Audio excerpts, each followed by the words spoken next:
জাগি যা জাগি যা আদিবাসী জাগি যা জাগ জাগি যা জাগি যা আদিবাসী জাগি যা জাগ জাগি যা জাগি যা আদিবাসী জাগি যা জাগ জাগি যা জাগি যা আদিবাসী জাগি যা We want caste certificate. Caste certificate caste certificate We want caste certificate. Caste certificate caste certificate caste certificate We want land pata. Land patta We want land pata. Settling. Scheduling scheduling We want settling. Scheduling scheduling No ST, no rest. No rest no rest No ST, no rest. No rest no rest No ST, no rest. No rest no rest No ST, no rest. No rest no rest No ST.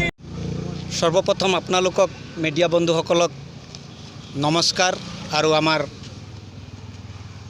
সদৌ অসম কাৰ্বি আংলং আদিবাসী ছাত্ৰ সন্থা তৰফৰ পৰা জোহাৰ যাচিছোঁ।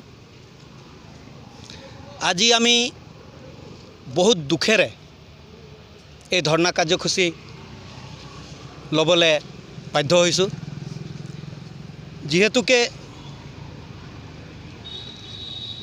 2022 চন 29 মাৰ্চত গভৰ্ণৰে এটা notification ওলাইছিলে যে কাষ্ট চাৰ্টিফিকেটটো চাহ জনজাতীয় জাতীয় সন্মিলনী অসম আমাৰ আদিবাসীসকলক প্ৰদান কৰিব আৰু counter sign deputy commissioner civil SDO অফিচৰ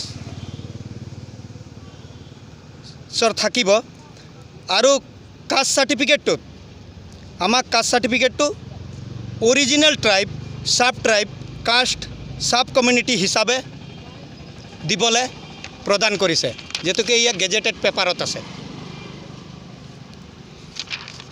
আৰু 3টা ডিষ্ট্ৰিক্ট বাদ দি কিন্তু দেই, কাছাৰ, হাইলাকান্দি আৰু কৰিমগঞ্জত অসমৰ এই 3টা ডিষ্ট্ৰিক্ট বাদ দি আমাৰ কাষ্ট চাৰ্টিফিকেটটো আমাক ওৰাং, মুণ্ডা, চাওতাল, খাৰিয়া, খেৰৱাৰ, লহৰা, পৰ্জা, ভূমিজ যি আমাৰ জাতি আছে সেইমতে দিবলৈহে অৰ্ডাৰ দিছে।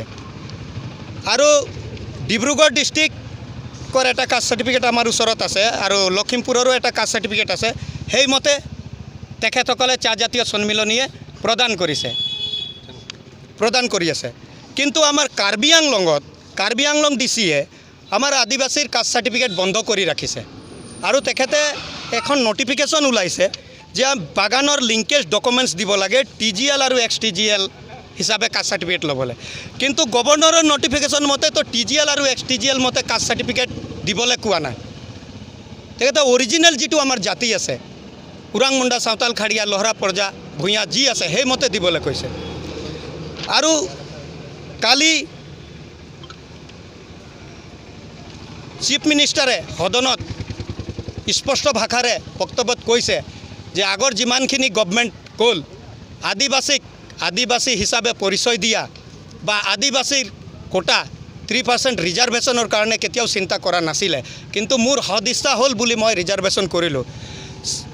ইয়াৰ পৰা মই CM ছাৰক ধন্যবাদ দিছোঁ আপোনালোকৰ যোগেদি, কিন্তু ধন্যবাদ দিয়াটো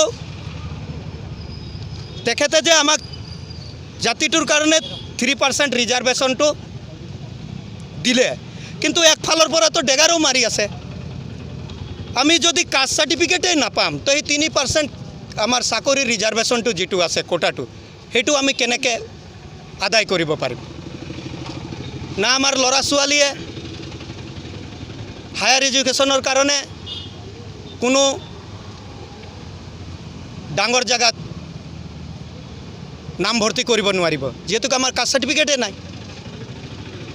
তো মই আপোনালোকৰ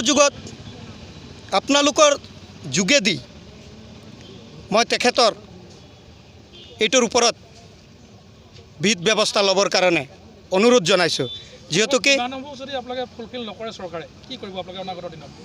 যদি ডিমাণ্ডটো ফুলফিল নকৰে তো আজি আমি ধৰণা কৰিছোঁ, নেক্সট দিনা আমি ৰাজপথত ওলাবলৈ বাধ্য হ'ম। অনিৰ্দিষ্টকাল হিচাপে আমি একদম এটা টাইম টেবুল বনাম, দল সংগঠন আমাৰ যিমান জাতি সমাজ আছে চবৰ লগত মিলাই, আৰু আমি মানে একদম ৰাস্তাত দুই এদিনতে আন্দোলন কৰি থাকিম। গণতান্ত্ৰিকভাৱে যাম আমি হাই কাজিয়া কাকো একো নকৰোঁ। আমি গণতান্ত্ৰিক হিচাপে আমাৰ